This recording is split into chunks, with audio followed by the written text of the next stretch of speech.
ভাইজান, তুমি যেমন হোক আমার কিছু টাকার ব্যবস্থা করে পাঠাও ভাইজান। এই জায়গায় অনেক শীত, এই জায়গায় ডিউটি করা কষ্ট হয়ে যেতেছে ভাইজান। তুমি আমার একটা সোয়েটার কিনে টাকা পাঠাও, আমি বেতন পেলে পরে তোমার টাকা দিয়ে দেবো ভাইজান। তুমি তুমি যেমন হোক ভাইজান, না করো না, না করো না ভাইজান, তোমার হাতে ধরি। এই জায়গায় ডিউটি করতে আমার অনেক কষ্ট হয় ভাইজান। তুমি তুমি তো বুঝতে পারছো না, অনেক শীত ভাইজান। হ্যালো হ্যালো এই স্যার। যে স্যার, কি ব্যাপার, তুমি এখানে ফোনে দাঁড়িয়ে কথা বলছো কেন? স্যার আমার ভুল হয়ে গেছে স্যার, আমি আর কখনো ডিউটি অবস্থায় ফোনে কথা কম না স্যার। এই কিসের ভুল তোমার? হ্যাঁ, তোমাকে এখানে টাকা দেওয়া হয় এখানে দাঁড়িয়ে থাকার জন্য, ফোনে কথা বলার জন্য? আমি বুঝতে পারছি স্যার, স্যার আমার অনেক বড় একটা ভুল হয়ে গেছে। আমি আমি আর জীবনে স্যার ফোনে কথা কম না ডিউটি অবস্থায় স্যার, আমার মাফ করে দেন স্যার। না, আমি তো তোমার কোনো কথাই শুনতে চাই না। তুমি যেটাই বলো না কেন আমি তো মানবো না। বাই এনি চান্স কোনো গাড়ি যদি এখান থেকে কেউ চুরি করে নিয়ে যেত, তাহলে ড্রাইভার কে দিত? হ্যাঁ, কে দিত? স্যার বলছিলাম কি, ও তো আমাদের অফিসে দারোয়ান, অনেকদিন যাবতই এখানে কাজ করতেছে। ও না হয় একটা ভুল করে ফেলছে, আপনি প্লিজ ওকে মাফ করে দিন, ওর থেকে চাকরিটা নিয়েন না। এই একদম চুপ করো, আর একটা কথাও তুমি বলবে না। এই কোম্পানি আমি চালাই, কিভাবে চলবে সেটা আমি ভালো বুঝবো। So please stop.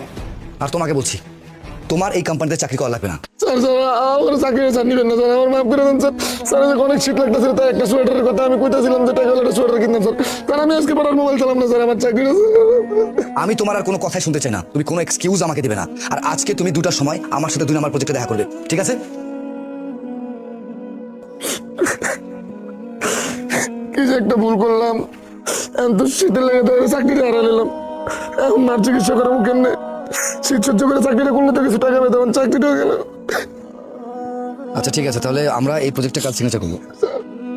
ও তুমি এসেছো? আচ্ছা 1 মিনিট দাঁড়াও। স্যার এই যে এই নাও, এই জ্যাকেটটা তোমার জন্য। স্যার এটা আপনি আমার লেগে আনছেন? আসলে আমি তোমার সাথে তখন যে ব্যবহারটা করেছিলাম তার জন্য আমি লজ্জিত। তুমি তোমার ভাইয়ের কাছে একটা সোয়েটারের জন্য এত কান্নাকাটি করছিলে, অথচ আমি তোমাকে অনেক ভালো মন্দ কথা বলে ফেলেছিলাম। তার জন্য আমার কাছে অনেক গিল্টি ফিল হচ্ছে। তাই ভাবলাম যে তোমার জন্য একটা সোয়েটার নিয়ে আসি। স্যার আপনি এগুলো কি কইতাছেন? আপনি তো তখন বললেন যে আমার চাকরিটা থাকবো না, আর আমিও বুঝতে পারছিলাম যে আমি আমার ডিউটিটা ঠিক মতো করি নাই স্যার।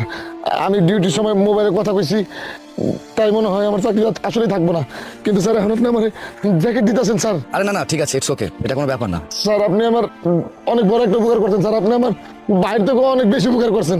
আমার আপন ভাই আমার না করে দিছে, আমার একটা সোয়েটার কিনে দিব না, জ্যাকেট কিনে দিব না। আপনি আমি চাকরি করি সামান্য একজন দারোয়ান, তা আপনি আমার একটা জ্যাকেট দিচ্ছেন স্যার। আপনি তো আসলে মানুষ না স্যার, আপনি আমার লেগে স্যার ফেরেশতা স্যার। আরে আমি তেমন কোনো কিছুই তোমার জন্য করিনি। আর তাছাড়া এত কিছু বলার দরকারও নেই। সবচেয়ে বড় কথা হচ্ছে মানুষ হিসাবে যে আমি মানুষের পাশে দাঁড়াতে পেরেছি, এটাই অনেক কিছু।